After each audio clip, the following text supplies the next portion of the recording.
Bonjour à tous, merci beaucoup d'être venus nous voir aujourd'hui au Parc Jean Rameau. Donc nous vous présentons la liste landaise Nos terroirs, notre avenir avec Nicolas Thierry pour les régionales de 2021 de juin. Donc je vais me présenter en quelques mots. Donc je suis Laurence Motoman, conseillère régionale sortante comme on dit, et qui va vouloir en tout cas de nouveau rentrer en étant tête de liste départementale donc pour les Landes. Et donc j'ai ma principale tâche, je dirais, au niveau du conseil régional, ça a été beaucoup sur la transition écologique, donc de façon générale, avec différentes aussi représentations. Mais je ne vais pas m'étendre davantage. Je vais passer la parole à Jérémy Pichon, qui est donc en deuxième sur la liste des Landes. Merci Laurence. Vous me connaissez sans doute comme le papa de la famille Zéro Déchet. Je vous ai amené le livre non pas pour en faire la promotion, mais en tout cas pour vous rappeler d'où j'arrive. Donc je suis auteur conférencier. J'ai passé 20 ans dans les ONG que vous connaissez peut-être ici, Surfrider, Nicolas Hulot. J'ai connu toutes ces années le pacte écologique, les Grenelles de l'environnement, etc. J'ai passé toutes ces années à essayer de faire prendre conscience au public de la nécessité de protéger notre écosystème, la biodiversité, de l'urgence climatique, et puis passer 6 ans autour du zéro déchet pour amener les gens sur un autre mode de vie qui soit plus responsable et plus respectueux de notre environnement. Aujourd'hui, j'ai choisi de m'engager en politique avec Europe Écologie Les Verts pour les régionales, parce que je suis persuadé qu'aujourd'hui l'opinion publique est faite et autour du climat notamment et de la biodiversité, du zéro déchet aussi, et qu'on a besoin aujourd'hui de politiques qui nous permettent de passer à une autre échelle. C'est tout l'objet de mon engagement, c'est de pouvoir avec un mandat régional, pouvoir aller plus loin dans le zéro déchet, dans la transition alimentaire, accompagner l'économie circulaire, accompagner ce qu'on appelle les 4 R, vous savez, réduire, réemployer, recycler. Ces 4 R, c'est une autre économie et je pense qu'avec un mandat régional, je vais pouvoir, j'espère en tout cas, développer toutes ces mesures-là à une échelle différente que l'échelle privée, personnelle, familiale. Voilà, c'est tout l'objet de mon engagement aujourd'hui. Merci. Fanette Billard, donc, qui habite à Saint-Sevé. Oui, donc Fanette Billard, candidate en troisième position sur la liste. Donc j'ai été artisan d'art pendant 20 ans. Et maintenant, j'ai fait, donc suite à une reconversion professionnelle dans la gestion et protection de la nature, donc je souhaite pour ce mandat-là travailler dans ce sens et donc pouvoir lancer des politiques publiques sur l'investissement de la protection de la nature et par le biais donc favoriser un tissage du territoire par les continuités écologiques et les corridors biologiques et ainsi aussi soutenir l'artisanat d'art et les savoir-faire traditionnels de la région Nouvelle-Aquitaine.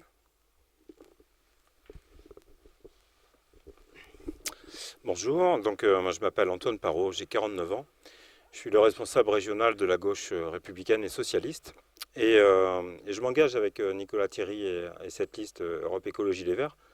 Pas que Europe Écologie Les Verts, puisqu'il y a Génération aussi qui est avec nous, Génération Écologie.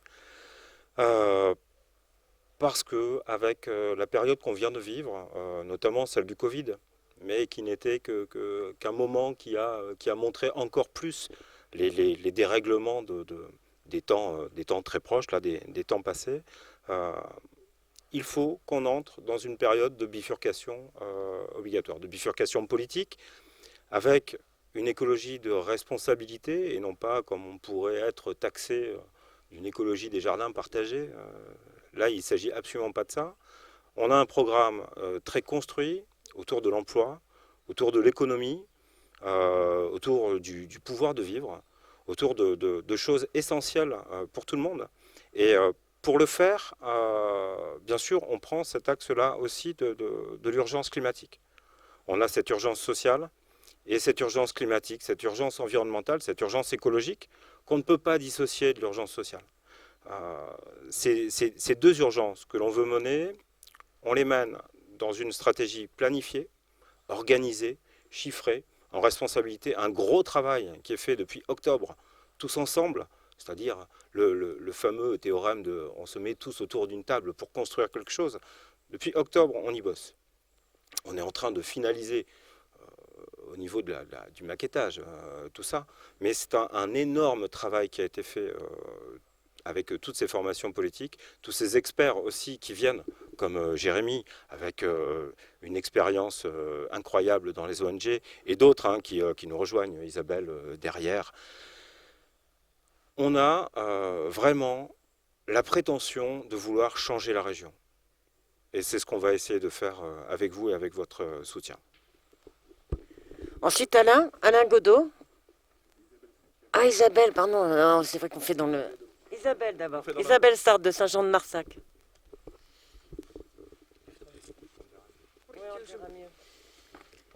Donc, Isabelle Sartre, donc je suis enseignante en lycée agricole de biologie et d'écologie et je suis conjointe d'un exploitant maraîcher bio. Je m'engage sur la liste de Nicolas Thierry car je souhaite que la région développe les surfaces en agriculture biologique et en agroécologie. Je pense que la région Aquitaine a tout le potentiel pour le faire et les êtres humains pour le faire. Les jeunes sont prêts, ils sont demandeurs d'informations. Sur l'exploitation de mon mari, nous en formons chaque année et nous les aidons à s'installer.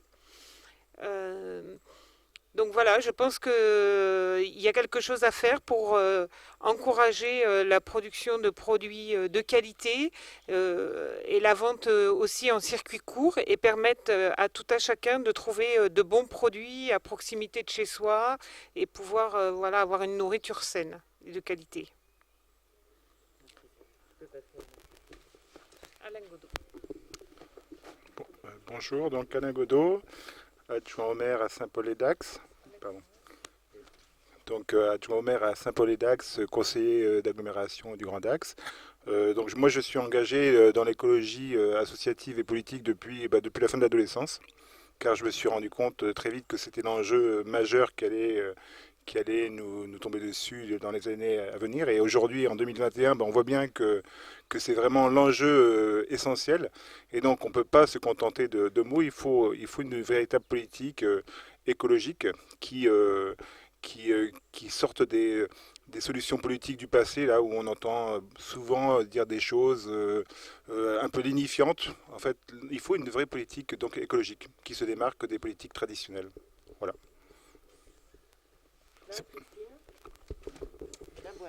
Alors bonjour, Marie-Christine Ibarard, je suis enseignante dans un lycée et plus particulièrement je suis également adhérente à Europe Écologie Les Verts depuis plus de 10 ans. Alors mon engagement au niveau de cette liste, c'est que mon adhésion en fait à tout le programme qui est réalisé par Nicolas Thierry. Et en ce qui concerne l'économie et l'emploi, je trouve que la campagne veut qu'on puisse arriver à modifier en fait et à faire en sorte que les entreprises arrivent à rechercher leur façon de produire et de consommer différemment pour faire en sorte que l'on arrive à consommer d'une manière plus juste et plus équitable. Et on va essayer également de mettre en place tous les savoir-faire qui peuvent exister au sein de l'Aquitaine pour pouvoir arriver à faire en sorte que notre économie deviennent solitaires. Donc voilà. Merci Marie-Christine. Donc les autres personnes sont absentes pour des raisons professionnelles. Vous aurez l'occasion de les voir sûrement dans la suite de la campagne. Donc, je voudrais faire quand même un petit focus sur notre projet, sur notre engagement. Comme l'a dit Antoine, on voit bien donc, en France et ici dans les Landes aussi, l'année 2020 a été la plus chaude année jamais connue. Les scientifiques nous alertent depuis pas mal de temps sur l'accélération de ces phénomènes qui sont engendrés par le développement humain et leurs conséquences sont de plus en plus dévastatrices et coûteuses. Donc c'est pour ça aussi que les écologistes pensent qu'il faut maintenant avancer beaucoup plus vite. Et maintenant qu'on connaît les causes, je pense que les causes ne sont plus à démontrer, il est urgent d'agir. Et pour atténuer ces risques climatiques et les anticiper, il existe des solutions, nous en sommes persuadés, nous le savons. De différents rapports nous le disent, et ces solutions doivent être intégrées dans toutes les politiques publiques régionales. Donc c'est un peu ce qu'on veut aussi, enfin c'est ce qu'on veut porter dans la prochaine mandature, c'est d'aller plus vite. Et pour aller plus vite, il faut être cohérent dans les différentes actions de la région. Comme le disait Antoine, c'est vrai qu'il nous faut planifier. On a commencé un peu à le faire avec la feuille de route Néoterra, mais cette bifurcation qui est nécessaire, il faut l'accélérer. Donc dans ce cas-là, il faut quand même aussi que cette feuille de route soit régulièrement suivie et remise par rapport à nos objectifs. On a des objectifs chiffrés sur 10 ans. Notre programme fait 486 pages, donc pour la région, oui. Mais bon, on va donner un document de 24 pages. Hein. Non, elle n'est pas là. Mais vous l'aurez prochainement. Donc c'est vraiment un projet qui a vraiment été très réfléchi. Et cette feuille de route Néoterra, on veut la prolonger. Donc c'est juste un premier pas quelque part. Il y a 11 ambitions, il y a des objectifs. Mais ces ambitions, elles peuvent être améliorées. Donc on a vu ça un peu sur le suivi dans la prochaine mandature. C'est aussi de parler aussi de participation citoyenne. Cette feuille de route, quelque part de Néoterra, a oublié ce côté de participation citoyenne qui est super important pour mettre tout le monde dans le combat climatique d'atténuation et d'adaptation. Le suivi de ces politiques écologiques et résilientes, ça devra aussi donc être assuré par des évaluations annuelles. Ça va nous permettre donc de faire avancer les choses. Donc on est vraiment on n'est pas dans la rupture, on est dans une bifurcation, mais aussi un accompagnement. Ce qu'on a fait pendant la mandature d'accompagner vers l'agroécologie avec le pacte Ambition Bio, où il y a eu quand même une augmentation de la surface agricole utile en bio pendant cette mandature, c'est une chose, mais il y a beaucoup de choses encore qui peuvent être améliorées, dont aussi la politique forestière, qui est un peu mon dada, mais je ne veux pas trop en parler. Et donc le projet Nos terroirs, notre avenir, avec Nicolas Thierry pour la région Nouvelle-Aquitaine, il est détaillé dans le programme. Vous allez la voir sur ntna.fr, donc dans l'intégralité. Donc ça apporte vraiment une vision globale sur les enjeux sociétaux présents et futurs de la région. Ça défend vraiment les terroirs et ça préserve l'avenir. Parce que pour nous, ce qui est important, c'est un développement économique, mais une économie qui puisse donner de l'emploi, et en même temps préserver le vivant. Et donc c'est aussi quelque chose d'un peu plus global que d'autres personnes. Et voilà, donc je voudrais quand même dire un mot, parce qu'on est dans les Landes, donc c'est quand même un sujet qu'on va porter particulièrement, sur le sujet du développement, donc la filière forêt-bois. On a vraiment une nécessité de réorienter cette filière et ses pratiques. Ce sont des pratiques qui sont complètement inadaptées au dérèglement climatique. Donc la diversification des essences, les filières économiques du bouleau, du chêne-liège à soutenir. On ne peut pas continuer comme ça, surtout que la politique forestière a besoin de temps long. Et donc il faut commencer dès maintenant à entamer cette politique de résilience, donc d'adaptation de nos forêts et aussi de soutien donc à la filière économique. Voilà, donc maintenant je ne vais pas être plus longue, mais si vous avez des questions, on y répondra les uns les autres avec plaisir.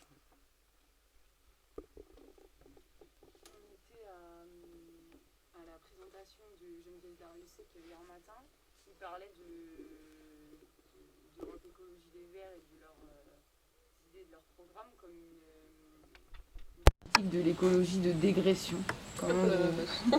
C'est un peu vous avez dû remarquer quand même les tracts sont très verts, donc tout le monde, d'ailleurs j'ai vu le tract de Madame Dariussec ce matin où elle parle d'écologie aussi, sauf que l'écologie ça peut pas se faire par petites touches et simplement pour être élu en disant je fais de l'écologie. Quand on défend la LGV, on ne peut pas se dire une politique écologiste. Si on prend cet exemple, par exemple, de la mobilité du train, nous, en tant qu'écologistes, on considère quand même qu'avant de construire une LGV qui est destructrice d'environnement, qui coûte une fortune, il faut réorienter les financements vers le train du quotidien, vers la rénovation des voies. Vous avez dû voir l'audit par rapport simplement à la rénovation des voies, c'est 2 milliards dans la région. Donc on a quand même un problème aussi de réouverture des petites lignes. Si on dit qu'on soutient la mobilité durable, c'est aussi réouvrir des petites lignes, comme ça a été fait sur Pau-Canfranc par exemple, qui est très critiqué d'ailleurs par la droite. Ça fait partie des choses où pour nous il nous faut une cohérence. Donc on ne peut pas se dire, et on n'est pas pour l'écologie punitive, nous au contraire on est plutôt dans une écologie incitative, puisqu'on a mis en place d'ailleurs à la région des barèmes, des éco-conditionnalités pour inciter, que ce soit les entreprises par rapport à on a travaillé avec les socialistes là-dessus, on était très moteur par rapport à ça, sur les conditionnalités à nos aides. Donc c'est pas du tout dire on vous interdit, d'ailleurs en plus c'est plutôt l'Assemblée qui va gérer les lois, etc. Mais en tout cas au niveau de la région, on est plutôt dans l'incitation, que ce soit par rapport à l'agriculture, le paiement pour services environnementaux qu'on défend aussi dans la prochaine mandature, et puis donc vraiment entraîner tout le monde, le maximum de gens dans cette... on a du mal à dire transition maintenant, parce que la transition, je dirais qu'on est trop lent. On est trop lent dans la transition. Donc il faut carrément une bifurcation de modèle, mais aussi donc une feuille de route sur 10 ans, aussi des orientations budgétaires qui ne font pas le en même temps, parce qu'on ne peut pas non plus dire qu'on augmente l'agriculture, l'agroécologie et les agriculteurs bio, et puis continuer à financer des épandeurs de pesticides, tout ça parce qu'ils en balancent un peu moins. Bon, il y a tout la côté aussi santé environnementale, donc toute cette idée aussi qu'on doit protéger le vivant, mais pas que les petites bêtes, hein. On doit protéger aussi les humains.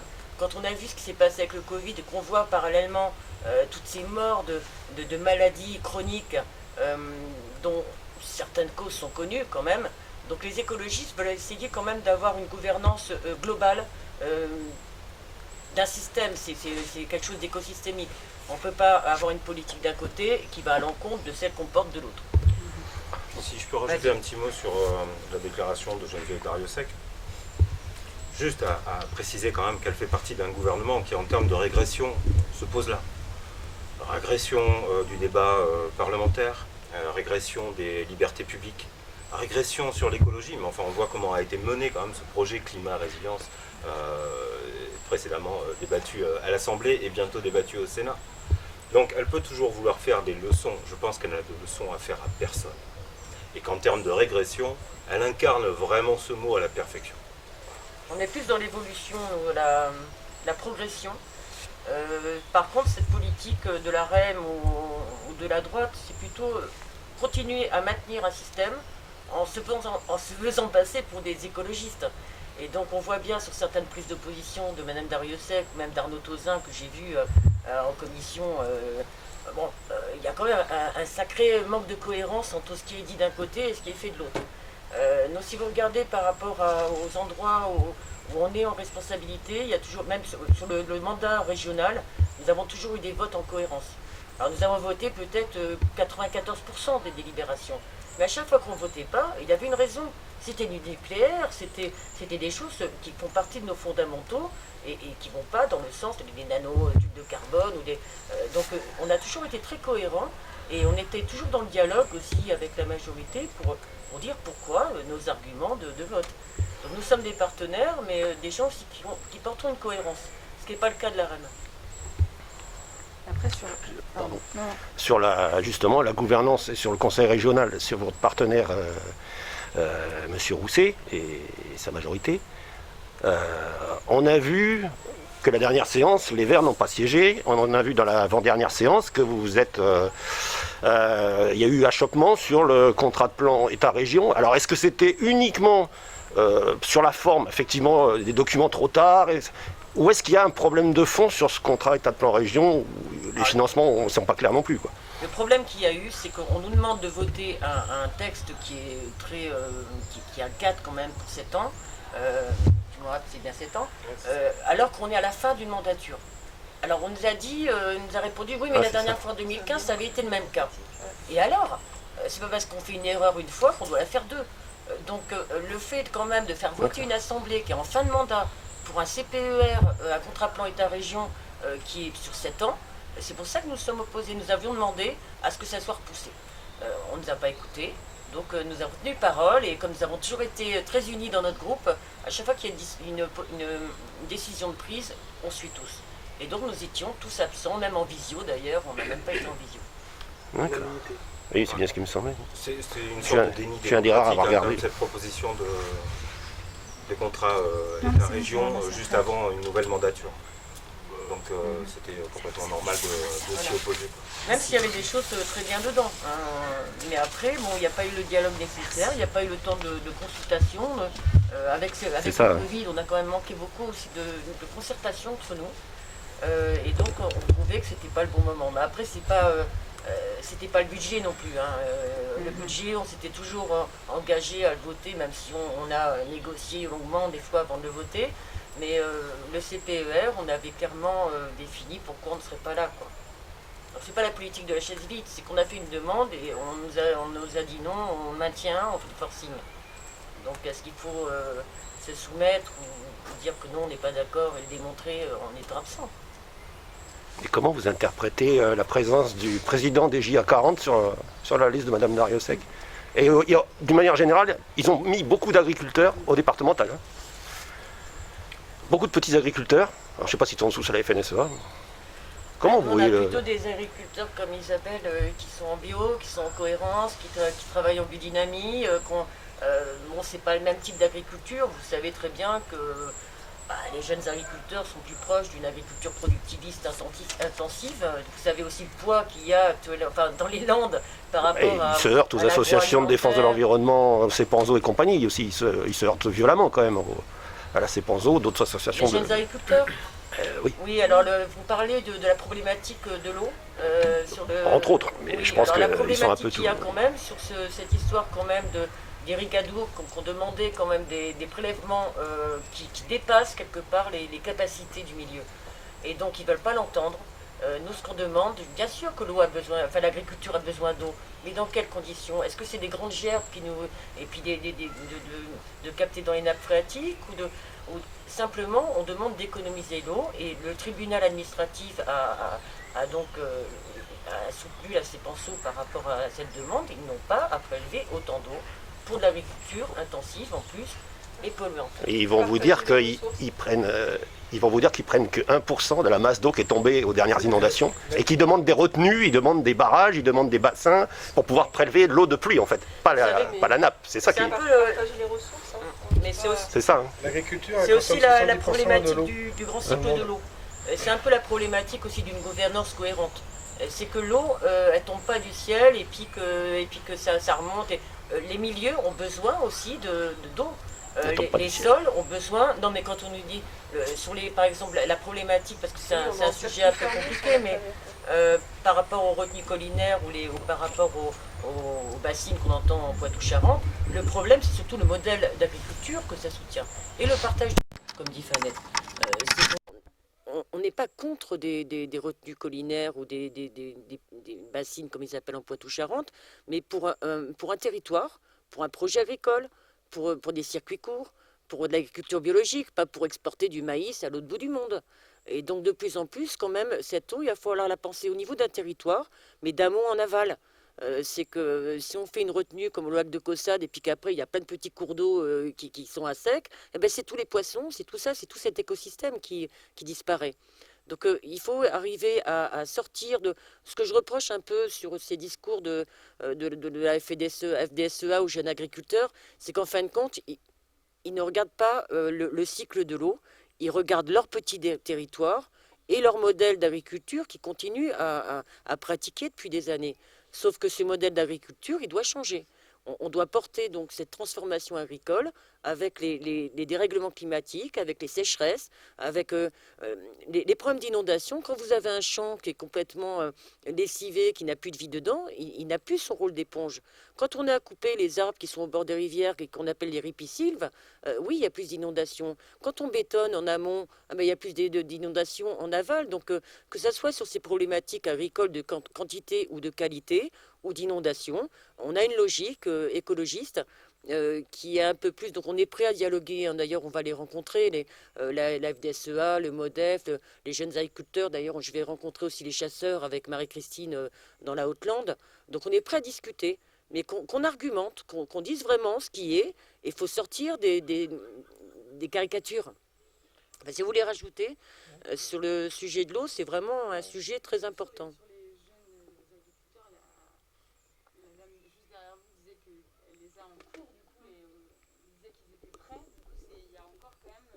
Tu veux dire un mot sur ce sujet? Les jeunes se...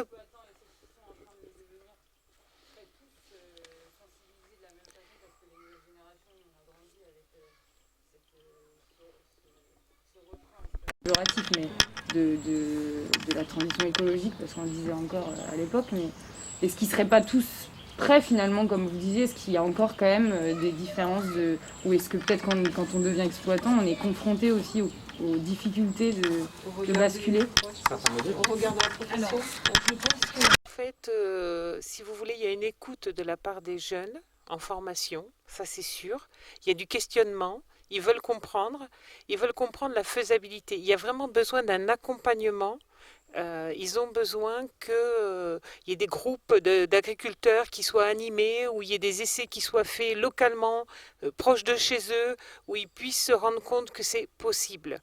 Parce qu'en fait, si vous voulez, les quelques agriculteurs bio que je connais, ils essaiment autour d'eux. En fait, les jeunes, ils vont les voir, ils vont les questionner, ils vont voir quelles sont leurs pratiques et ils essaient des choses chez eux. Donc là, il y a vraiment, depuis quelques années, il y a vraiment un intérêt.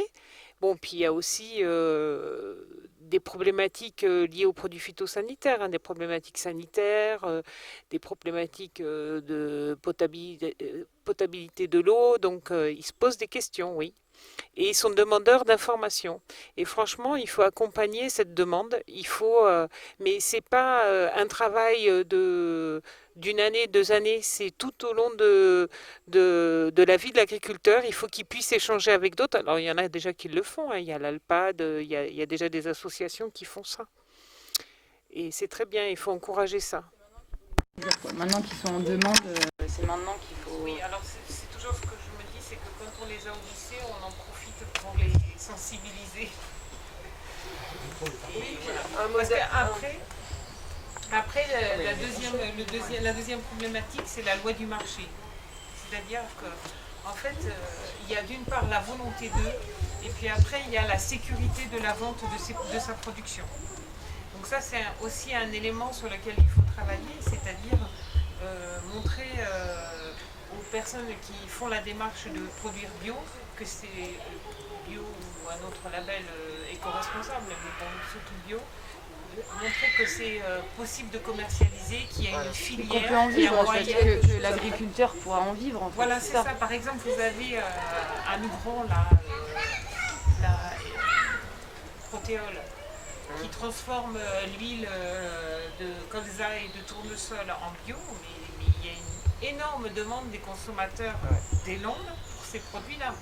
Ils n'ont pas assez de producteurs, ils sont à la recherche de producteurs. Donc il y a une demande de la part des consommateurs, il faut vraiment ramener du lien entre l'agriculteur et le consommateur. Alors, si je peux rajouter là-dessus, c'est le plan d'alimentation territoriale qui se met un peu en place dans les Landes, dans certains endroits d'ailleurs avec le soutien de la région, qu'il faut beaucoup plus amplifier. Sur un même territoire, c'est de mettre en contact donc, les producteurs, la transformation, mais aussi mettre en place des légumeries, l'achat aussi donc, des collectivités, donc les lycées, mais les maisons de retraite, etc. Assurer aux agriculteurs que leur production aura un débouché rapide. Et puis ce que dit Isabelle, ce qui est important, c'est la transmission humaine. C'est qu'Isabelle, je pense qu'elle a permis à des jeunes d'avoir envie de s'intéresser à ce qu'elle fait elle-même dans sa ferme. Et donc c'est aussi cette transmission qui est importante, donner envie. Hein. Et quand on est dans des familles d'agriculteurs conventionnels, comme on dit, bon, bah, ils sont dans cette transmission qui connaissent eux. Donc s'ils n'ont pas la chance de rencontrer des gens comme Isabelle, ils vont rester comme ce qu'on aura appris. Tu voulais je voulais rajouter par rapport à ce sujet qu'en fait le modèle productiviste, en fait il y a un modèle global qui est enseigné de façon générale sur tout le territoire français. Alors que chaque agriculteur a une terre avec un sol, une spécificité de sol, une spécificité de climat, et en fonction de tout ça, il faut qu'il s'adapte. Et donc si en supprimant les haies, il y a tout une biosphère climatique, de biodiversité, tout ça qui rentre en jeu. Donc oui, je pense qu'il faut vraiment repenser je souhaite aux jeunes agriculteurs de s'informer et de venir nous rencontrer pour qu'on puisse discuter. Mais c'est aussi un accompagnement financier, donc il y a aussi beaucoup d'accompagnement à la transformation du modèle agricole qui peut se faire par des aides. Et Et donc on a aussi dans les Landes un sujet, c'est les aires de captage prioritaires d'eau potable, où on a mis en place quand même avec justement une coopération entre différentes collectivités, des programmes d'action de préservation de la ressource. Donc c'est quelque chose qui s'appelle Ressources, le dispositif. Autour de la table, il y a la Chambre d'agriculture, il y a le département des Landes, il y a la région, il y a l'agence de bassin d'Or-Garonne. Donc on essaye quand même de plus en plus, il faut le faire, c'est quand on a des problèmes vraiment ciblés, comme les à plus sur dépassements. le plan, c'est ce qu'ils essayent ils ont mis en place il y a quelque chose qui a été mis en place parce que justement là-bas les sols avaient été détectés très porteurs de pesticides et du coup il y a un vrai travail. Il y a un travail qui est très lent à mettre en place. Je le suis depuis 4 ans parce que j'ai été quand même celle à pousser au niveau du département et de la région pour mettre en place, mettre en contact les services. Je n'avais pas de responsabilité là-dessus. Bon, je vois qu'il y a d'abord un audit, etc. Il y a une nécessité de concertation. On a commencé à, je dis on parce que c'est collectif, il y a même des fonds européens avec, donc des financements pour aider à la mécanisation, pour enfouir plutôt que de mettre du glyphosate. Mais on voit bien sur Poitou-Charentes, le dispositif existe depuis 15 ou 20 ans, il n'y a pas de baisse, donc on voit bien qu'il faut étendre le périmètre, qu'il faut peut-être aussi faire un peu de phytoépuration, etc. Et la problématique, c'est quand même une problématique de santé publique. Quand vous avez dans votre eau du robinet des dépassements des amétallochlores qui sont un pesticide, et en plus, alors je voudrais quand même, je ne sais pas si vous le reprendrez, mais moi j'ai appris dernièrement que sur la qualité d'eau potable, il y avait l'article de Que choisir il y a 15 jours. Nous sommes un département où on ne recherche que 50 résidus de pesticides dans l'eau. Alors que dans tous les autres départements, c'est 200. Quand je demande à avoir des capteurs de pesticides dans l'air dans les Landes, Atmo Nouvelle-Aquitaine n'a pas les moyens. Donc moi ce que je voudrais quand même à la prochaine mandature, si le financement de la région à Atmo Nouvelle-Aquitaine ne permet pas d'avoir ces capteurs de pesticides, que le département finance aussi. Je pense qu'il y a la convention d'Arus qui dit que, et même ça fait partie d'ailleurs je crois dans la Constitution, le droit de connaître son environnement. Et donc je ne vois pas pourquoi dans les Landes, on devrait ne pas connaître les pesticides, les résidus de pesticides qu'il y a dans l'eau. Pourquoi on n'en recherche que 50 ? Donc moi je ne veux pas jeter la pierre à qui que ce soit, mais il faut mettre des plans d'action. Là il y en a 3 zones, il y a Auriste, il y a Saint-Jean, il y a les Arboutes, je les suis depuis des années. Il y a eu des collectifs comme le collectif de la bande à Bono, d'ailleurs je crois qu'Isabelle est partie. La bande à Bono. D'accord. La Bono, voilà. Ah, je oui. suis depuis un moment. Je crois que là, il faut agir aussi. C'est pas le climat, mais la qualité de l'eau, c'est un sujet super important parce que quand vous voyez aussi la baisse d'étiage dans les rivières, ça veut dire concentration plus importante de polluants aussi. Et donc, si on veut réduire ce qui se passe sur les pollutions littorales, c'est pareil, c'est l'azote agricole, etc. Donc, il faut aller toujours d'amont en aval pour résoudre les problèmes, que ce soit des problèmes de quantité, de qualité ou de santé humaine. On ne recherche pas non plus de médicaments dans les eaux. Les résidus médicamenteux, Oui, qui souvent, comme les stations d'épuration, n'ont pas été non plus de la dernière technologie, ça coûterait plus cher. On ne recherche pas les médicaments, on ne les traite pas. Donc l'assainissement, chacun a un traitement, et ça part dans les eaux. C'est pas traité par les stations d'épuration. Enfin, à Saint-Sevé, c'était pas encore le cas. Effectivement, donc vous avez des traitements anticancéreux, des traitements c'est ça, des traitements de stérilisation. Il y a aussi beaucoup d'oestrogènes, etc. Pilules et autres, contraceptifs. Moi, ça me fait rebondir à ce que vous disiez juste avant sur la question de la régression. C'est important qu'on revienne là-dessus parce que tout ce dont on parle depuis tout à l'heure, c'est quel modèle on vit aujourd'hui et quel modèle nous proposons. Voilà. Et à chaque fois, on entend des gens comme Dario Sec qui sont les grands porteurs du progrès. Évidemment, à chaque fois, portés par un modèle économique et par cette innovation technologique qui va bien sûr tous nous porter vers la 5G, la numérisation totale de l'agriculture au passage, etc. Donc on est évidemment, nous, en train de réinterroger ce progrès-là.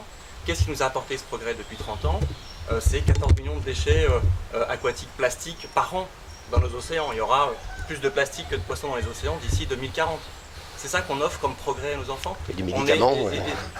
Et c'est pareil pour l'eau potable, les eaux de surface et les eaux souterraines en Nouvelle-Aquitaine, c'est un tiers qui est en mauvais état écologique. Donc tout ce modèle-là, nous on le remet en question. Et ce qu'on propose, c'est justement, non pas une régression, mais une avancée, un autre progrès. Et on réinterroge ce modèle-là pour poser un autre modèle. À chaque fois, on parle de plan à 10 ans. Pourquoi? Parce que ce plan-là, ce changement-là, il nécessite du temps, il nécessite de le faire collectivement. Et la région peut accompagner, et financièrement et politiquement, ces changements-là. Donc non, on n'est pas dans la régression. Au contraire, on est dans un nouveau progrès, un autre modèle, et qui sera pour tous, et à commencer par les générations futures, nos enfants, garantie de santé, de mieux-être, de mieux manger, de mieux habiter, de mieux vivre ensemble. Exactement l'inverse que ce que nous vivons aujourd'hui et ce que ces vieux modèles-là nous proposent, y compris l'Ariosec. Et sur les grandes entreprises de la région, et il y a aussi des grandes entreprises dans les Landes, comment vous proposez des accompagnements en fait à ces entreprises-là pour qu'elles aussi essayent de basculer sur un autre modèle. Bon, on va pas parler de Monsanto à Pérorade, mais non, mais il y a des conditionnalités justement avec le dispositif. On parlait de Néoterra, on parlait de différentes choses, mais on a un dispositif qui s'appelle Usine du Futur. Dans ce dispositif Usine du Futur ont été intégrées quelques conditionnalités. En tant qu'écologiste, on trouve que ça ne va pas assez loin. Il y a différentes entreprises, grosses entreprises qui bénéficient de ces subventions, mais qui s'engagent d'un point de vue RSE, d'un point de vue le recyclage de l'eau par exemple. La dernière intervention que j'ai faite en plénière, j'ai demandé quand même à ce qu'on puisse pousser un peu ce dispositif avec aussi les filtrations, l'éco-conception des produits. Et la filtration, on a le gros problème du bassin de lac quand même avec Alors on sait très bien qu'on ne va pas purifier toute notre air, mais que ce soit sur l'air, sur l'eau, etc., ce qu'on voudrait en tant qu'écologiste, c'est déjà tous les produits les plus dangereux, les perturbateurs endocriniens. Et s'il est déjà sur ces produits, les œstrogènes, vous parliez, monsieur, bon, il y a différentes résidus médicamenteux, bon après ça dépend aussi des stations. Des milliers. Mais c'est vrai qu'on peut conditionner l'aide aux entreprises. Et on peut les accompagner dans ce changement justement. Donc on ne va pas être punitif en disant « Ah, vous ne respectez pas, vous n'aurez pas d'argent ». Non, c'est si vous voulez avoir des subventions, si vous avez... Alors ce qu'on voudrait aussi porter, parce que pour l'instant les éco-conditionnalités et socio-conditionnalités ne sont pas vraiment très claires au conseil régional, ce qu'on voudrait porter, c'est avoir une grille de notation. C'est-à-dire que pour certaines, que ce soit sur la biodiversité, la forêt, ou l'industrie, ou le RSE, ou l'insertion, etc., que les entreprises, enfin, ou les bénéficiaires qui veulent rentrer puissent remplir certaines conditions. Et après, on pourra dire de façon tout à fait transparente, de dire, bon, on vous soutient parce que vous avez vraiment la volonté d'aller dans la politique régionale, dans l'orientation Néoterra, dans nos ambitions et tout. Mais ceux qui ne veulent pas changer de modèle, pourquoi on continuerait à financer? Donc on peut accompagner le changement, mais on ne va pas continuer à dépenser de l'argent public, c'est quand même de l'argent public qui doit normalement répondre à des besoins. Et c'est là où je trouve que c'est important l'évaluation, d'ailleurs, la commission évaluation qu'on a mis qu'on a, je dis pas les écologistes, mais au conseil régional, c'est quelque chose qui est objectif des choses. Donc on a un besoin des bénéficiaires, on a un dispositif, une politique, on essaye de la mettre en place, on évalue si ça marche, si ça ne marche pas, on écoute les bénéficiaires, donc il y a toujours un retour aussi, et après on peut remettre en place pour atteindre notre objectif. Et ça c'est pour l'existant, mais l'idée de la transition écologique, c'est aussi d'accompagner le développement, et la clé de tout ça, et dont on parle quand on parle d'entreprise, c'est l'emploi. Aujourd'hui, la transition écologique, elle va générer de l'emploi. On peut prendre filière par filière, on parle de l'agriculture, l'agroécologie, va générer de l'emploi, évidemment. C'est refixer les gens sur les exploitations, avec une autre taille, avec un autre modèle. On parle de la filière textile, imaginons la filière textile, relocaliser le textile, que ce soit la création, le design, le filage, toutes les filières qu'il va y avoir derrière, avec des filières comme le chanvre, comme le lin, tout ça va générer beaucoup d'emplois, à la fois à la production, à la fois au design, à la fois... donc toute la chaîne va générer de l'emploi, et encore une fois, je reviens à ce qu'on disait juste avant, c'est générateur de progrès, c'est générateur de mieux-être. Aujourd'hui, trop de gens ont perdu leur dignité parce qu'ils ont perdu leur emploi. Rappelons que cette année, 700 000 chômeurs nouveaux sont arrivés avec la crise, et on attend 1 million en plus en 2021. On est quasiment à 2 millions en 2 ans. Donc on voit bien que ce modèle-là nous emmène dans une impasse. Aujourd'hui, la transition écologique va générer de l'emploi dans tous les secteurs. Et c'est ça qu'on veut porter. C'est ça, ce progrès-là. Et porter une justice sociale aussi, parce qu'on voit que face au dérèglement climatique et ses conséquences, c'est souvent les plus fragiles, les plus fragiles, oui, qui sont touchés. Que ça soit par rapport aux différents, je ne vais pas développer, mais pour nous, l'écologie, c'est aussi une justice sociale. C'est permettre aux plus faibles de continuer à pouvoir manger, vivre dans un endroit agréable, tout ça, et puis les accompagner dans ce changement. Alors il y a l'emploi, mais il y a aussi de vivre dans un environnement sain, de pouvoir accéder à... Donc on a aussi dans notre programme, dans notre programme aussi la sécurité sociale alimentaire. Je sais plus si c'est exactement. Mais bon, c'est la possibilité donc d'avoir un chèque alimentaire pour des familles, pour pouvoir avoir accès aussi, donc en mettant en place justement ce réseau de territoires par rapport à l'alimentation et la justice sociale, c'est aussi de financer l'efficacité énergétique des bâtiments sociaux, ce qu'on fait actuellement à la région, mais il y a encore beaucoup de boulot. C'est aussi soutenir l'autonomie énergétique, on a financé l'autoconsommation pour des communes. Je pense qu'il faut aller aussi beaucoup plus dans ce sens. Et donc voilà. Il y a une attente des consommateurs. Il y a beaucoup de chantiers. Il y a beaucoup de chantiers, mais nos propositions, elles sont claires, elles sont chiffrées, et ça c'est important de le dire aussi. On nous fait toujours passer pour les écolos utopistes et rêveurs, et une fois qu'on sera aux affaires politiques, on sera en incapacité de gérer, c'est complètement faux. Non seulement nos propositions, elles sont concrètes, mais en plus elles sont chiffrées, et on est convaincu que c'est un modèle qui est porteur d'avenir. Et encore une fois, j'aime ce mot d'avenir, parce que ce qu'on offre en ce moment à nos enfants, c'est tout sauf le progrès et l'avenir. Et elle semble crédible, puisqu'à Bordeaux, il semblerait que ils ont élu un écologiste à Bordeaux. Oui. Semblerait. Donc, à Strasbourg, à Lyon. Tu vas pouvoir montrer. En revenant sur. Alors, pour revenir sur les élections. Hein, l'exemple de Damien Carême aussi. oui, il y en a un peu partout. Voilà, avec le. Plus près. Qu'est-ce que je voulais dire? Oui, depuis les dernières élections régionales, qui étaient en 2015, fin 2015, il y a eu quand même une recomposition politique depuis 2017, avec la création du bloc centre-droit. Voilà. Et il y a eu aussi l'apparition de la France insoumise, qui s'organise et qui décline aussi sa campagne sur 3 thèmes: l'urgence économique, sociale, l'urgence sociale, l'urgence environnementale et l'urgence démocratique, pour les avoir vulgaires. Et eux regrettent de leur côté de ne pas avoir eu de dialogue avec les Verts, de ne pas être invités ou de ne pas avoir eu de réponse à leur invitation. Est-ce que vous regrettez ça au niveau du premier tour, qu'il n'y ait pas eu de dialogue pour l'instant, ou c'est pour plus tard? Antoine va vous répondre parce qu'il a fait partie des négociations régionales, donc je sais qu'ils ont rencontré tout le monde.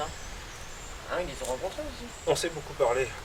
On s'est beaucoup parlé à l'occasion de la préparation de ces élections régionales. On a beaucoup travaillé avec la France Insoumise. Avec je sais que Michael. La France Insoumise, Europe Écologie Les Verts, nous-mêmes avons travaillé ensemble et on partageait et on constatait beaucoup de choses. Oui, c'est très proche. On s'est cherché des cailloux dans la godasse et on n'en a pas trouvé. Après, il ne vous a pas échappé que cette élection régionale précède juste avant une autre grande élection qui peut-être empêche des constructions politiques qui, et là je parle pour ma part, en tant que gauche républicaine et socialiste, sont souhaitables. Parce qu'il faut vraiment qu'on se mette tous autour de la table et qu'on retrousse les manches et qu'on renverse justement ce système. On travaille pour le bien commun. On partage beaucoup de choses. J'en suis persuadé, dans les 3 urgences que vous avez citées, on les a aussi dans le programme. Que eux, ils ont cité, enfin, c'est leur programme. Vous avez leur profession de foi. Que vous avez fait avec eux. Mais... Non, c'est leur profession de foi. Oui, mais c'est leur profession de foi et c'est notre programme. Donc ça ne s'est pas fait, c'est regrettable. Enfin, en tout cas... Pour l'instant, au premier tour. Après. Voilà. Oui, mais... Et on ne ferme... Et bien sûr, aucune porte n'est fermée à rien. Toujours est-il que, pour l'instant, les choses sont faites comme ça, et qu'on essaiera les uns les autres de porter ces exigences pour essayer de les faire gagner, et je l'espère, tous ensemble à Parce la que fin. tous les partis sont pour l'environnement, le social finalement, même Couleur-Land, c'est ce qui décline. Mais par contre, il y a des choses plus crédibles que d'autres. Par contre, à part le golfe de Tos, effectivement, il y a, au niveau de la France Insoumise, ils sont aussi contre la LGV, ils sont contre l'interconnexion électrique, je ne sais pas si vous allez en dire un mot, France-Espagne. Et donc, ça me revient, je sais pourquoi ça n'a pas été possible, parce qu'ils ne voulaient surtout pas, au second tour, qu'on fasse un accord avec Alain Rousset. et nous ne sommes pas interdits de le faire. Alors que la France Insoumise avait décidé, et c'est ça, non? Et je crois que c'est ça, c'est qu'eux ont décidé qu'ils ils ont décidé, eux, que quoi qu'il en soit, au second tour, ils ne feront pas alliance avec les socialistes. Et nous sommes des gens Sachant quand que là, même sur responsables. le sondage, c'est la candidate RN en fait. Donc, Comment? qui arriverait sur les derniers sondages, il y avait eu un sondage, c'est la candidate RN qui serait en face d'Alain Rousset. Donc s'ils veulent pas. Voilà, donc nous sommes des gens responsables, hein, donc je sais pas, mais on sait très bien, on se passera au second tour. On n'a pas du tout envie ni que ça soit la droite, ni que ça soit le RN, encore moins. Donc après, la France Insoumise prend ses responsabilités ou pas, mais nous, c'est clair qu'on les prendra. Après, on ne sait pas du tout quel score on va faire, mais ce qu'il faut, c'est qu'on fasse beaucoup plus, pour avancer plus, pour porter le programme qu'on a écrit dans les 486 pages. Et donc nous, enfin voilà, donc après la France Insoumise, c'est la France Insoumise, ils sont peut-être un peu plus, je sais pas, je dirais pas, je sais pas. Voilà, je ne donnerai pas un avis sur le sujet. Voilà, c'est la stratégie d'affrontement, c'est ce que dit Alain. Vous avez beaucoup qui estiment que Rousset et Macron compatibles, et donc eux, ils ne veulent pas entendre parler de ce bloc très large et qui... Voilà. Il y a peut-être une différence à faire. Moi aussi, j'estime que monsieur Rousset est très Macron compatible. Et je ne considère pas, par exemple, que tous les socialistes sont comme Alain Rousset. Voilà. Et donc, je pense qu'on a un travail collectif à faire ensemble. Et que de toute façon, ce qu'il faut faire, c'est regarder devant et regarder l'avenir. Parce que si on regarde toujours derrière, on ne va jamais y arriver. Il me semble qu'à d'autres endroits, que ce soit d'ailleurs avec les Verts ou la France Insoumise, ils ont comme tête de liste commune Mathieu Orphelin. Et si je ne m'abuse, enfin, je ne l'ai jamais considéré comme le plus à gauche dans tous les mouvements que j'ai pu fréquenter. Donc, quand on arrive à prendre en compte l'avenir et le bien commun, eh bien on arrive à faire des choses communes, voilà, ensemble. Et c'est ça qu'il faudrait réussir à faire. Et c'est ce qu'on pourra peut-être faire donc au second tour, mais sur notre projet, sur un programme, donc en discutant, oui, mais nous on est sur une continuité. Comme je vous l'ai dit tout à l'heure, on est sur un plan d'action, sur différentes priorités, que ce soit l'eau, etc. Enfin, il y a le développement, l'emploi, la culture aussi. On a pas mal soutenu la culture et il va falloir continuer à la soutenir encore plus là. Donc sur tous ces sujets-là, nous on veut avancer. On veut avancer et en essayant de rassembler le maximum de gens, mais avec des arguments, pas des petites phrases, pas, parce que comme disait Antoine, Alain Rousset c'est Alain Rousset, mais j'ai vu pendant le mandat, les socialistes c'est comme les écologistes, on n'est pas tous pareils. Donc après ce qui est important, c'est quelle politique on mène avec ce président ou un autre président. Et je sais très bien qu'on aura beaucoup plus de facilité, notre programme avec un président écologiste, comme ça je le dis sans masque, on aurait beaucoup plus de chances d'aller beaucoup plus vite avec un président écologiste, parce que ça nous permettrait de mettre en œuvre le plan d'action le plus rapidement possible. Mais si on est avec monsieur Rousset, on pourra aussi. Par contre, si on a des gens comme Madame Dariussec ou le RN, j'imagine même pas, qu'est-ce que vous voulez, on ne pourra plus avancer. Et je dirais que ça va avoir des répercussions sur 6 millions d'habitants quand même. Parce qu'on est quand même 6 millions dans la région Nouvelle-Aquitaine. Donc je trouve que c'est vraiment quelque chose de sérieux et qu'en plus, il faut quand même rappeler que tous les sujets du RN ne font pas partie de la compétence régionale. La sécurité, etc., je les ai entendus des fois à faire des interventions en assemblée, ils sont à côté de la plaque des fois. Et il y a des électeurs qui vont voter pour eux, pour leur programme sécuritaire, etc., alors que la région n'a pas de compétence là-dessus. Donc je trouve que ça serait bien aussi au niveau des médias, si vous pouvez un peu expliquer les compétences départementales. C'est pas, ils nous ont pas encore invités. Comment ? Déjà, Madame Dariussec, que j'étais pas invité, alors que Fabien Lenné était. Je ne fais pas des politiques, mais le RN encore dans moins. les articles, tout ça, qu'il y a des sujets. Quand on a fait la session, j'étais à la session au niveau du budget au département, et on a rappelé que, par exemple, les compétences du département étaient sur la jeunesse et tout ce qui était solidarité, le social, voilà, que finalement, il y a des choses qui sont faites par le département autres qui sont en dehors de leurs compétences. Et d'ailleurs, ce qu'a un peu reproché M. Dudon, que ça s'éparpillait trop et que finalement il y avait trop d'aides données à des organismes ou des associations qui ne correspondaient pas aux compétences du département. Et justement, à cette assemblée-là, pour revenir sur la LGV, par exemple, eux défendent de nouveau souligné le fait que la poursuite de la LGV jusqu'en Espagne par le côté qui nous concerne ici ne faisait plus partie du projet, parce que en fait de la construire libérerait des créneaux sur les anciens sur l'ancien axe qui désengorgerait les routes qui sont quand même très chargées en poids lourds, et que le fait de ne pas construire ce tronçon qui était prévu initialement... C'est pas les mêmes types de lignes, c'est une confusion complète. C'est pas les mêmes types de lignes, le fret et la ligne... Non, mais en fait, on pourrait rajouter le fret, il est déjà sur le tronçon, on rajouterait des créneaux de fret. Ça ferait beaucoup de trains quand même. Après, c'est eux qui disent ça, moi Ouais, mais c'est une confusion. Il y a des voies disponibles actuellement, donc en fait le fret s'effondre actuellement. Depuis 10 ans, il n'y a aucun soutien au fret ferroviaire.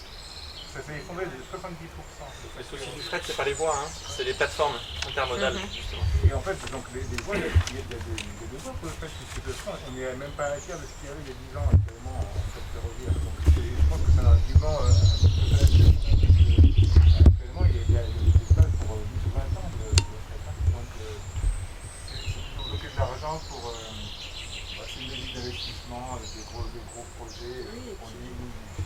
Il faut se rappeler quand même que la ligne Bordeaux-Dax, c'est celle qui a permis de faire un record de vitesse au départ, à plus de 300 km/h. Donc il suffirait de l'améliorer et de la consolider pour pouvoir avoir une vitesse commerciale à plus de 250 km/h.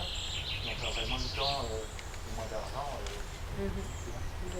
Il faut rappeler la LGV, c'est quand même 3000 m² de terre artificialisée pour gagner 13 minutes. Avec 7 milliards, je crois, sur le tronçon. 8 milliards. 8 milliards en tout. Ouais. Donc 3000 mètres, 3000 hectares de terre agricole, pardon. 30 000. Alors 3000 hectares de terre agricole pour gagner 13 minutes. Quand on voit que Mont-de-Marsan-Bordeaux, sur la voie qui va jusqu'à Morsinx, on est au ralenti parce que la voie est en mauvais état et qu'on roule à 90, ça serait peut-être aussi plus équitable, je dirais, de rénover les voies et que les gens gagnent aussi 10 minutes pour monter à Bordeaux. Hein. Parce que 13 minutes sur quand même un LGV, c'est quand même pas le train du quotidien, hein, c'est beaucoup du commercial, du tourisme, etc. Quand on voit le temps qu'on passe en 1h30 pour aller à Bordeaux, 2 heures pour aller Bordeaux-Paris. Bon, hein, il y a quand même de la justice sociale. Hein, si on... Mais voilà, il y a quand même une histoire si de justice sociale et d'équité. Parce que les gens que je vois le matin partir à Bordeaux bosser, ils se font le trajet et jusqu'à Morsinx au ralenti. Et puis il n'y a qu'une voie, alors du coup ils sont obligés de s'arrêter pour attendre l'autre. Et là, quelque part, on s'en fiche qu'on mette plus de temps. Et c'est du temps de vie pour les gens aussi. Quand ils rentrent chez eux, puis qu'ils ont perdu je ne sais pas combien de temps, parce qu'il faut penser ça aussi, c'est qu'au niveau de l'emploi, le fait qu'il y ait des gens qui aillent travailler sur Bordeaux, il faudrait aussi au niveau de l'emploi, de leur permettre de travailler chez nous. Donc il y a vraiment un gros sujet, et comme le disait tout à l'heure aussi Jérémy, la politique écologiste, c'est des emplois non délocalisables, que ça soit au niveau de l'autonomie énergétique, de tout ce qui est énergie renouvelable, au niveau des circuits courts, au niveau de différentes politiques qu'on mène, et c'est dans le programme, donc il faut garder les chiffres. Et les bus Macron, ça a marché pour remplacer les trains. Vous avez fait un bilan avec la région. Bilan carbone, vous les comptez ? Le bilan carbone ne doit pas être bon. Il roule au colza, non ? Oui. Alors, ce qu'on a mis en place quand même par rapport à cette histoire quand même de pollution des camions sur la ligne Bordeaux-Espagne, la région soutient aussi dans le biogaz, le bio-GNV, et l'entreprise Pecetto sont financées par rapport à leurs camions au niveau région. La région en tout cas, donc c'est aussi une politique qui a été portée par Françoise Coutan, la vice-présidente écologiste, et donc ça permet quand même d'avoir des camions qui roulent au bio-GNV, mais du bio-GNV qui vient donc pour l'instant de petits méthaniseurs, par rapport à la méthanisation, on est pour une méthanisation qui soutient l'agriculture, une petite méthanisation avec des unités de méthanisation qui sont après branchées sur le circuit de gaz naturel. Et on a là actuellement plusieurs stations de bio-GNV sur l'axe Bordeaux-Espagne. Donc c'est aussi ça qui va permettre, il y a le train, mais il y a aussi toute cette mixité, mobilité mixte, il y a différentes solutions. On a aussi des bus qu'on a financés dans le Médoc avec du marc de raisin Donc donc surtout, enfin, à chaque fois on est aussi très attentif sur le fait que ce ne soit pas de la production alimentaire. Donc dans le règlement d'intervention de la région sur la méthanisation, on a un taux on appelle ça les CIF, vous savez, c'est les couverts hivernaux qu'on peut mettre dans les méthaniseurs, mais pas plus de, je crois, 18% ou 1%. Donc, il y a quand même, parce qu'il y a le problème, vous savez, des agrocarburants. Donc utiliser de l'eau qu'on pompe dans nos nappes pour faire de l'agrocarburant avec du maïs et des pesticides, bon, on va dire que c'est pas très porteur de vivant. Donc il y a toujours quand même cette idée qu'il faut qu'on ait un développement qui n'ait pas un impact. C'est pas une histoire que c'est petit, que c'est beau. Vous savez, comme le mot en anglais, là, small is beautiful. C'est pas là la question. C'est que si on veut de l'emploi, si on veut un impact pas trop important, etc., si on veut pas d'externalité sur l'eau, sur les maladies, etc., on doit avoir quand même une vision des emplois non délocalisables en fait. Ouais. Voire même relocalisants. Un bassin de vie, quoi. Un bassin de vie. Ah oui, il y a vraiment possibilité. Dans notre programme, il y a énormément de propositions. Alors, je ne sais pas si les autres les auront, mais dans cette optique de redynamiser les territoires, mais aussi les territoires ruraux. Vous avez dû voir aussi qu'il y a beaucoup de villages dans les Landes où il n'y a plus personne. Donc on a aussi des... Enfin, dans le centre-ville de Mont-de-Marsan, hein. Ouais. On vient d'aller très loin. Donc il y a question de modèle, encore une fois. Hein. Il y a beaucoup de choses à mettre en place. Après, oui, c'est beaucoup en partenariat avec les communautés de communes. On est à la région, on est sur des projets de territoire, donc dans la concertation. Mais ces projets de territoire, c'est souvent sur quelques thèmes, et c'est souvent des projets qui remontent des territoires. Après, il faudrait faire la connexion entre les projets, la volonté des élus à mettre en place des projets, mais qui sont aussi beaucoup plus dans la concertation avec les citoyens. Ce que j'ai remarqué sur les projets de territoire qu'on a accompagnés dans les Landes, souvent c'est les élus qui les décident, et il n'y a pas de concertation avec les citoyens. Donc au niveau de la région, on voudrait vraiment essayer de pousser aussi sur ces projets une participation citoyenne plus importante, et puis faire des transversalités sur des problématiques d'eau, d'alimentation, mais sur un même territoire. L'interconnexion électrique, du coup, vous avez un mot sur l'interconnexion électrique entre la France et l'Espagne, entre le Blaye et Bilbao? Parce qu'ils ne peuvent pas passer par le gouffre, c'est ça? C'est ça. Et là-bas, les habitants qui découvrent au fur et à mesure ce qui se passe, et les tranchées qui doivent être faites dans les forêts ou maintenant dans les barthes, ils hallucinent, quoi. Donc, tu peux dire peut-être un mot si tu connais bien le sujet. Je connais pas bien le sujet, en tout cas la conclusion des élus c'est que les nuisances étaient énormes. Chez le Cabreton, effectivement, on devait creuser les tranchées avec des nuisances électromagnétiques pour la santé, après, de la population. Encore une fois, on fait ça au mépris des populations, pas d'études de cas, pas de concertation. On impose encore une fois un projet qui va coûter et surtout rapporter des millions d'euros à d'autres. Et cette interconnexion-là, en plus, elle est pas voulu par les citoyens et pas forcément nécessaire. C'est surtout ça qui est important de... Voilà, c'est surtout ça. Est-ce qu'elle est ce que les associations là-bas disent. Il y en a qui sont... voilà, effectivement, non, on n'en a pas besoin. On n'en a pas besoin. Voilà. Mais c'est surtout qu'il y avait eu des années d'études pour que ça passe par le gouffre et que finalement, en fait, c'est pas possible. Bah, ça faut pas avoir fait des années d'études pour comprendre que tu peux pas passer au-dessus du gouffre. Mais j'avais la conclusion. C'est surtout ça. Il y a un autre sujet dans les Landes, c'est le parc d'hiver de Mimizan aussi. C'est pas stable. Ils veulent couper, je ne me rappelle plus le nombre de mètres carrés, 17 hectares de forêt, donc dans un lieu quand même qui est magnifique et qui est au bord du littoral et qui est inondable, etc.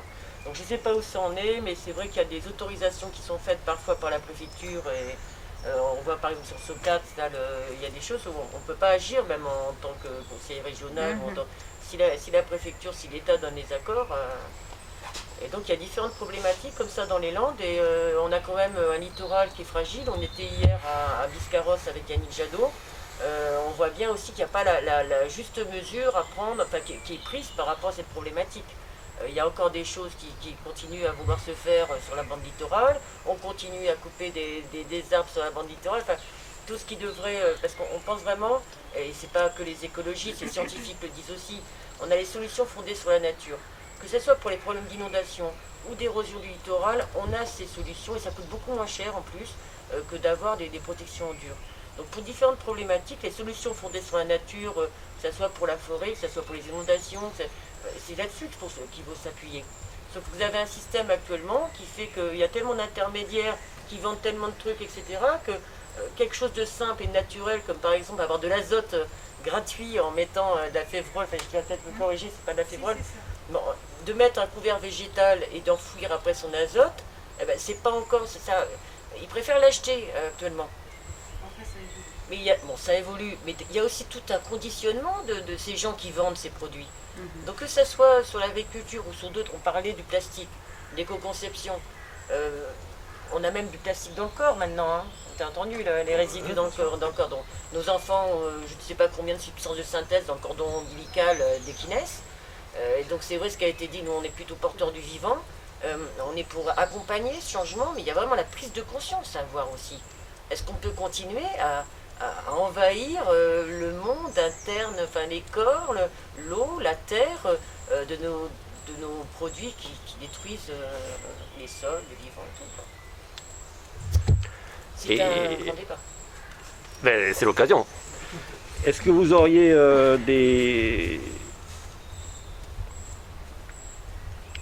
des réalisations dont vous êtes fiers depuis 6 ans au Conseil régional, sur quoi vous avez pu avancer, influer ou être décisif sur...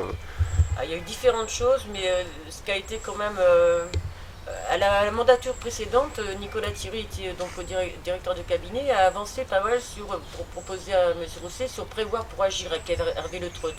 Donc dès le début du mandat, on s'est appuyé là-dessus pour entamer donc une nouvelle étude sur la région Nouvelle-Aquitaine. Françoise Coutan a mis aussi en place le comité permanent de la transition énergétique et du climat. Donc ça a été aussi un endroit où on a eu de différents thèmes, où on a groupé des associatifs, des entrepreneurs sur des thèmes particuliers. On a eu le pacte Ambition Bio aussi, qui a été porté par Jérôme Orvin du groupe, délégué à l'agroécologie. Je dirais que de mon côté, je suis assez contente quand même si c'est qu'un petit truc sur la forêt, d'avoir fait voter une motion à l'unanimité pour la résilience des forêts, donc à l'unanimité de l'Assemblée, de droite ou de gauche, même le RN a voté pour. Donc il y a quand même des fois des choses, et donc j'ai pu m'appuyer dessus pour faire réviser un peu le règlement d'intervention. Après, au niveau de notre groupe, on a été très présent sur la commission d'évaluation des politiques publiques, qui est présidée par un de mes collègues écolos. Mais bon, il y a tellement de choses, je vous avoue que sur l'éducation nature-environnement pour un développement soutenable, donc c'est tout ce qui est l'éducation environnement. Donc on avait aussi un délégué sur le sujet qui a fait beaucoup avancer les choses et qu'ils ont mis en place différentes choses pour l'éducation nature-environnement, donc avec différentes associations et lycées. Et puis on a aussi, attendez parce que là je n'avais pas préparé, mais il y a différentes choses. Vous n'êtes pas... Non, parce que vous n'étiez pas... Et non Dans la sortante. Attendez, donc il y a ça, il y a le cocktail. Ah oui. Justement, c'est bien. Le centre. C'est un renouvellement, à la différence d'autres où sont toujours les mêmes qui sont candidats. Voilà. Ouais. Sûr. Et la moitié de la liste, et ça c'est important de le dire, je rebondis, est issue de la société civile. C'est ça. Et j'en fais partie, et j'en suis très fier de porter cette voie-là, puisque il me semble que le renouvellement de la vie politique devient indispensable si on veut aller vers une transition écologique, un autre modèle. Et c'est aussi d'essayer de contrer un petit peu les affres de la politique professionnelle et des longues carrières et des cumuls dont on a vu aujourd'hui. Vous pensez à qui Non, mais ils sont très nombreux. Et qui sont, oui, c'est hallucinant les cumuls. Très porteurs de progrès et de changement. Madame Requena qui se représente, alors qu'elle a pris la présidence de la communauté des communes de Chalosse-Tursan, qu'elle est maire d'Angetmo maintenant. Arnaud Tauzin. Et la société civile, c'est une vision. Il n'est plus que maire pour l'instant. Voilà. Candidat, c'est un métier. Ouais, ce qui est intéressant justement dans notre groupe et dans le futur groupe, c'est qu'il y a des gens qui viennent de la fonction publique, il y en a qui ont déjà fait de la politique, il y en avait, Léonore Mancondu, elle a fait Sciences Po, il y en a qui ont fait Sciences Po, mais il y a des gens comme moi qui viennent de l'associatif, il y a des gens et où on apprend la politique avec les autres aussi. Et c'est important, comme dit Jérémy, voilà, et d'avoir un autre regard, d'avoir un regard extérieur, c'est toujours super enrichissant pour se remettre en question, et puis aussi pour l'intelligence collective, comme ils disent, c'est que toutes nos compétences vont pouvoir se mettre ensemble. Et donc c'est pour ça que dans ce groupe, alors j'espère que j'en ai oublié sûrement, mais c'est vrai que dans les 17, on avait chacun quand même quelque chose, un sujet particulier où on avançait dessus. Après, on pouvait être sur d'autres sujets, mais enfin bon, il y a ce travail quand même de collectif. Et puis, alors, il y a quand même une chose où je suis assez fière, quand même, même si c'est une petite chose, mais c'est toutes ces petites choses mises bout à bout qui ont du sens. Par rapport aux couverts en plastique dans les lycées, on a quand même 283 lycées, il y avait une tentative au départ pour réduire les problèmes pour les agents, donc pour alléger le travail des agents, de mettre des assiettes en plastique. On a avancé quand même les perturbateurs endocriniens. À l'époque, il y avait le collectif de Bordeaux là, et on a pu quand même mettre en harmonie les deux. C'est que on a créé, enfin, suite à ça, il y a une vaisselle plus légère en faïence minérale, donc qui a été créée, plus légère, plus petite. Et ça a été aussi à soutenir notre politique de gaspillage alimentaire. Ils se sont rendus compte aussi que dans les cantines, le fait d'avoir cette petite assiette, il y avait moins de gaspillage. C'était plus léger et pour les enfants. Et donc il y a aussi cette idée de, on ne peut pas aller que sur un sens. On ne peut pas que alléger le travail des agents. La santé des enfants est aussi importante. Donc ça c'est des petites choses, mais je dirais que chacun en a fait. Puis dans le groupe, il y en a qui ont sûrement aussi agi aussi à tel ou tel endroit. Mais dans l'idée, en tout cas, c'est qu'à chaque fois on est en représentation quelque part. On essaye de faire avancer nos fondamentaux, nos projets, notre vision des choses. Et puis après, bon, ça passe pas. On a des fois fait des rapports de force un peu ce qui est normal pour essayer de faire bouger les choses un peu plus vite. L'écologie politique est systémique, c'est pas un petit élément pris comme ça, c'est un système, quoi. Donc votez Nicolas Thierry. On fait une photo ? On a tout dit.